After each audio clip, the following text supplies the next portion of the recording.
नमस्कार। News room में आप सभी का स्वागत है।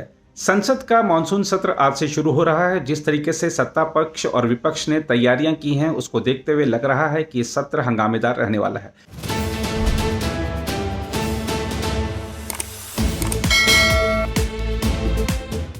प्रधानमंत्री नरेंद्र मोदी ने हालांकि संसद सत्र की शुरुआत से पहले सबका आह्वान किया है कि आइए इस सत्र को सार्थक बनाएं और सब लोग चर्चा में भाग लें, मुद्दों को उठाएं। सरकार भी सभी मुद्दों पर चर्चा करने के लिए तैयार है, लेकिन देखना होगा कि क्या विपक्ष प्रधानमंत्री की बात को सुनता है, क्योंकि विपक्ष ने पहले ही दिन कार्य स्थगन नोटिस दे दिए हैं तमाम मुद्दों को उठाते हुए। सरकार भी पूरी तैयारी के साथ आई है और तमाम इस बार बड़े विधेयक हैं, उनको पारित कराने की तैयारी है। तो कैसा रहेगा इस बार का मानसून सत्र, ये देखना होगा। आइए सबसे पहले देखेंगे प्रधानमंत्री नरेंद्र मोदी ने क्या कहा। हम आपको ये भी बता दें कि एक और जहां सदन के अंदर सरकार को घेरने की तैयारी है, वहीं बाहर भी तमाम तरह के मुद्दों को लेकर धरना प्रदर्शन चल रहे हैं। देखना होगा कि ये सत्र कैसा रहता है। आइए सबसे पहले देखते हैं प्रधानमंत्री नरेंद्र मोदी ने सबका आह्वान क्या किया है। मानसून हो या मानसून सत्र, अगर दोनों प्रोएक्टिव हो तो बहुत ही प्रोडक्टिव होते हैं।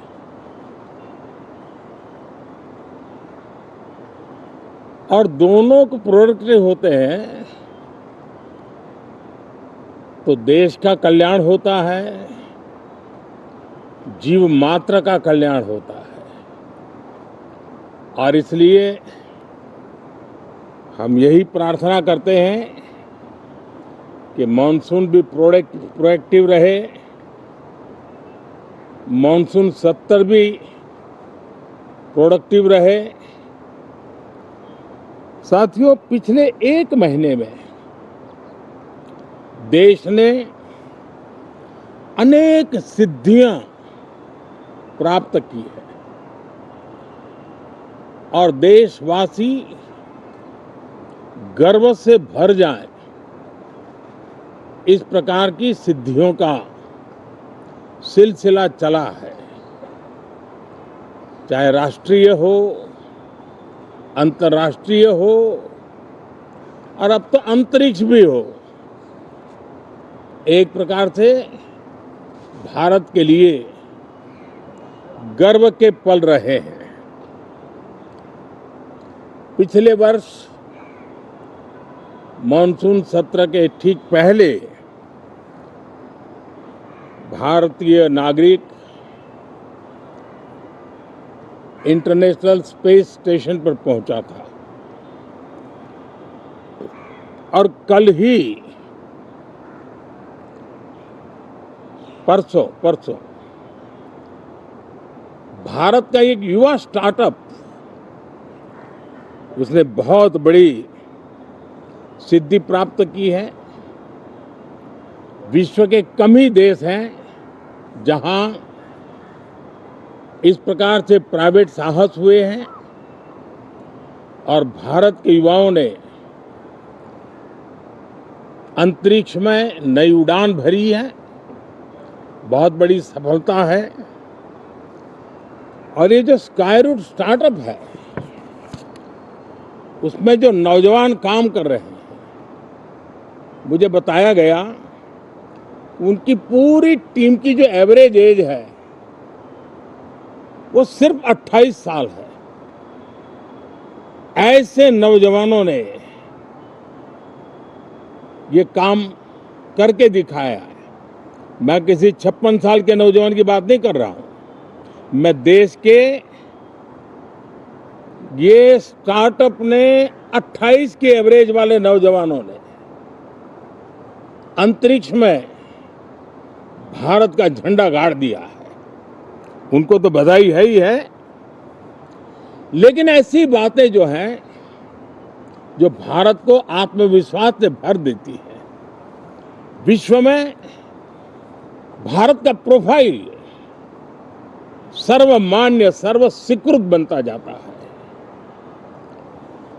साथियों, ये संयोग नहीं, ये एक संदेश है और बड़ा मजबूत संदेश है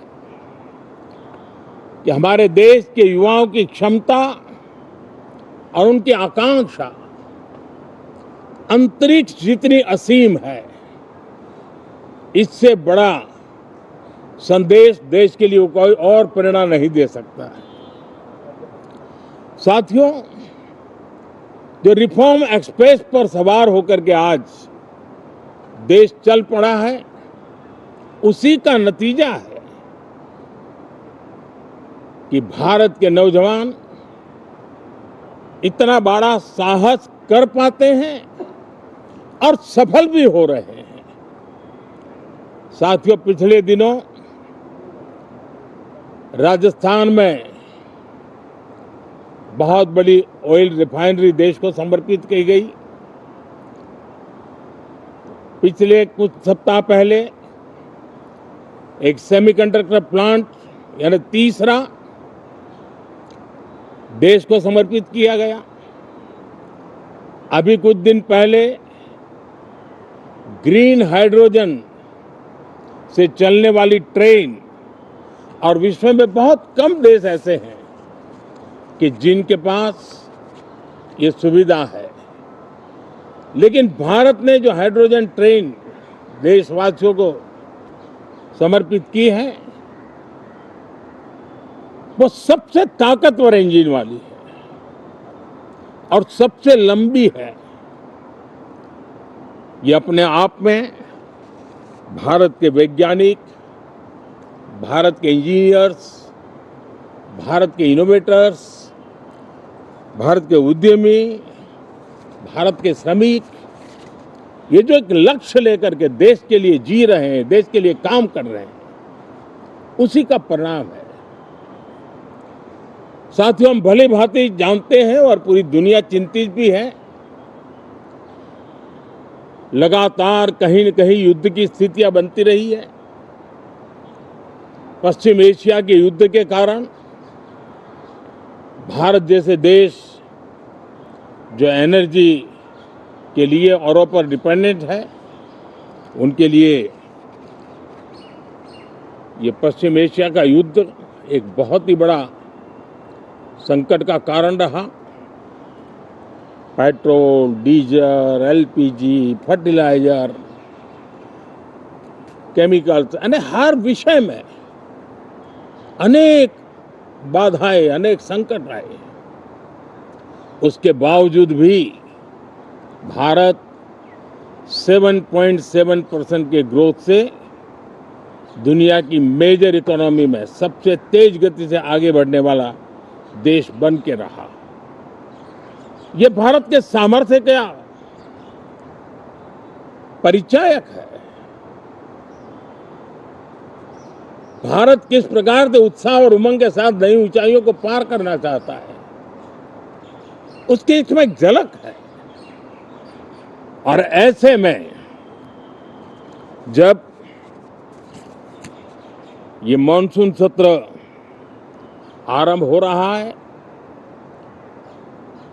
देश ने स्पीड पकड़ ली है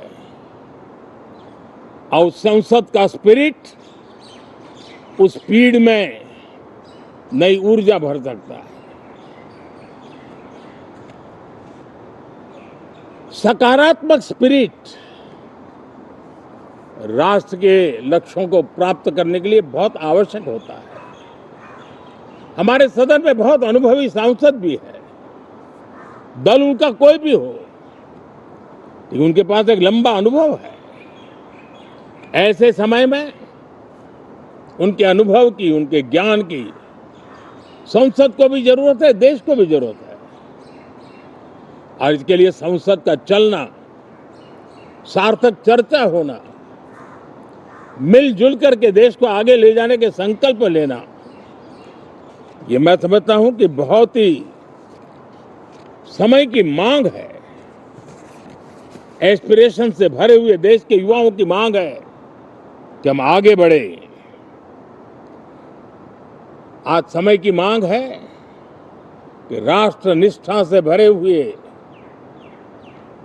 राष्ट्र भक्ति के लिए जी रहे आवाज को सदन में उचित मंच मिलता रहे, वे अपनी आवाज को बुलंद करे, देश को दिशा दे। और इसलिए मैं आशा करता हूं और मुझे पक्का विश्वास है, जहां तथ्य होते हैं, जहां तर्क होते हैं, वहां तूफान के लिए जगह नहीं होती है।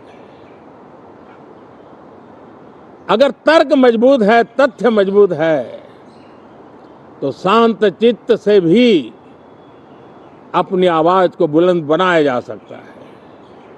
मैं आशा करता हूं तर्क और तथ्य के साथ सदन की चर्चा को समृद्ध किया जाए, हर आवाज को अवसर मिले, हर विचार को सम्मान मिले। ये संसद की हमारी भूमिका है। मैं सभी सांसदों से बढ़ चढ़ करके इस सदन में हिस्सा लेने के लिए निमंत्रित करता हूं। आज सुबह स्पीकर महोदय जी ने भी सोशल मीडिया के माध्यम से देश के सांसदों का स्वागत करने के अपने भाव को व्यक्त किया है। मैं भी उसमें अपना स्वर मिलाता हूं। अगर आप भी लेना चाहते हैं देश दुनिया की तमाम जानकारी, तो आज ही सब्सक्राइब करें हमारे चैनल को। साथ ही नीचे दिए बेल आइकन को जरूर दबाएं ताकि हर अपडेट आप तक पहुंच सके।